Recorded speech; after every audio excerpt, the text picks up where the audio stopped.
तुम्ही जर विचार केला तर तुम्हाला मी एकाच गणपती उत्सवामध्ये 11 वर्ष पुण्याला पुरेल एवढं काम तुम्हाला फक्त 10 दिवसात करता येईल. मनामध्ये घेतलं सगळं होतं, let change, let's make the nation. पण आपल्याला त्यासाठी काय करावं लागेल? Be the change yourself that you want to see the world. आपल्याला पहिलं बदलावं लागेल. काय करायचं आहे? सोपी गोष्ट आहे. मी या सगळ्या मानाच्या गणपतींना आणि दगडूशेठ बाप्पाच्या सगळ्या विश्वस्तांना विनंती करेन, जर असं आपण केलं तर ही सारी गणपती मंडळ एकत्र केली, 100 गणपती मंडळ, आणि त्याचं एक असोसिएशन स्थापन केलं तर त्याने काय करता येईल? सोपा फॉर्म्युला सांगतो.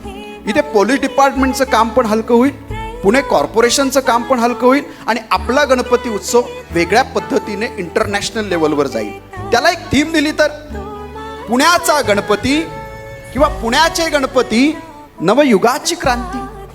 ही क्रांती आपल्याला द्यावी लागेल. वारीमध्ये आपण जसे संदेश देतो, पर्यावरणाची वारी, आमची कॉर्पोरेटची वारी, आमची AI ची वारी, आमची डिजिटल वारी, आमची IT दिंडी, आमच्या वेगवेगळ्या योजनांच्या वाऱ्या, तसा गणेश उत्सव हा मुळातच लोकमान्य टिळकांनी सुरू केला. मी मगाशी म्हणालो ते 3 उत्सव महाराष्ट्राची स्पंदन आहेत. एक आहे वारी, एक आहे शिवजयंती, आणि दुसरा आहे आपला गणपती उत्सव. 3 उत्सव म्हणजे महाराष्ट्राची स्पंदन आहेत. या स्पंदनांना जर आघात होत असेल तर आम्हाला खवळून उठलं पाहिजे.